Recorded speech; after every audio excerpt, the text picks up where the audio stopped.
Hi friends, నా పేరు Rajeshwari. Welcome to Rajeshwari kitchen. ఈరోజు మన రెసిపీ డీప్ ఫ్రై లేకుండా డబల్ కా మీఠా తయారీ విధానం అండి. రండి చూద్దాం. ముందుగా స్టవ్ మీద కడాయి పెట్టుకొని అందులో ఒక కప్పు చక్కెర వేసుకోవాలండి. ఒక కప్పు చక్కెరకి ఒక కప్పు నీళ్లు వేసి మీడియం ఫ్లేమ్ మీద తీగపాకం రావాలండి.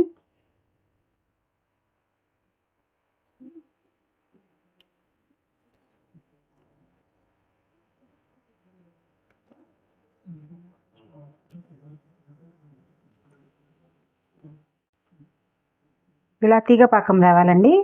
వచ్చిన తర్వాత స్టవ్ ఆఫ్ చేసేసుకోవాలి. ఇందులో కొద్దిగా యాలక పొడి వేసి ఒకసారి కలిపేసుకోండి.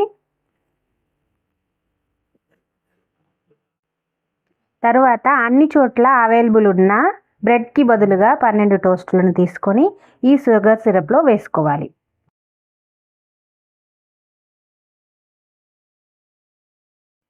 ఈ టోస్టులండి షుగర్ సిరప్తో ముంచి ఒక 15 నిమిషాలు షుగర్ సిరప్లో నానబెట్టుకోండి.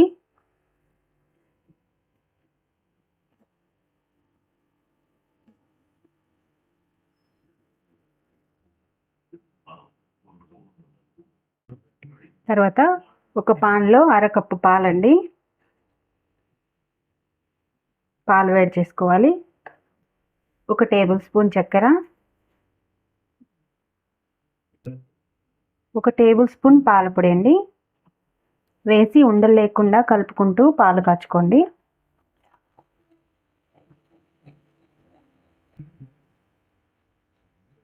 కంటిన్యూస్గా కలుపుతూ మీడియం ఫ్లేమ్ మీద ఈ పాలు చిక్కబడేంత వరకు మరిగించుకోండి. ఈ పాలు ఫుల్ క్రీమ్ ప్యాకెట్ పాలండి. పాలు ఈ చిక్కదనం రావాలండి. కంటిన్యూస్గా కలపడం వల్ల పాలు మీగడ కట్టకుండా ఉంటుంది. ఈ చిక్కదనం వచ్చాక స్టవ్ ఆఫ్ చేసుకోండి.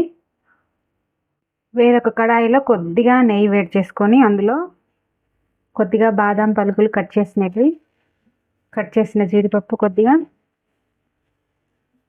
కట్ చేసిన పిస్తా కొద్దిగా వేసి సిమ్లో ఫ్రై చేసుకోండి.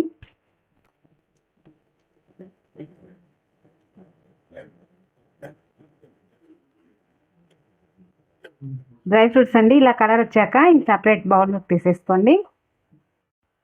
ఈ టోస్టులు పాకంలో 10 నిమిషాలు నానిన తర్వాత ఇలా సర్వింగ్ ప్లేట్లో పెట్టేసుకోండి. అన్నీ ఒకసారి ఇలా టోస్ట్లు ఒక ప్లేట్లోకి తీసుకున్న తర్వాత పాలు ఇలా వేసేసుకోండి. అంతా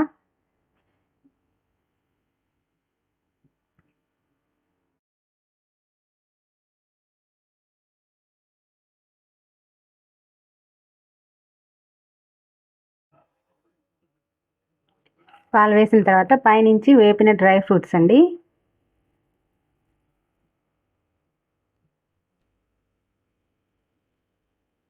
డ్రై ఫ్రూట్స్తో అలంకరించి సర్వ్ చేసుకోవడమే. ఇంతే అండి, ఫ్రై లేకుండా టోస్ట్తో డబల్ కా మీఠా రెడీ. ఈ వీడియో మీకు నచ్చినట్టయితే లైక్, షేర్, సబ్స్క్రైబ్ చేయండి. ఇంకా బెల్ ఐకాన్ కూడా ఆన్లో ఉంచుకోండి. Thank you for watching.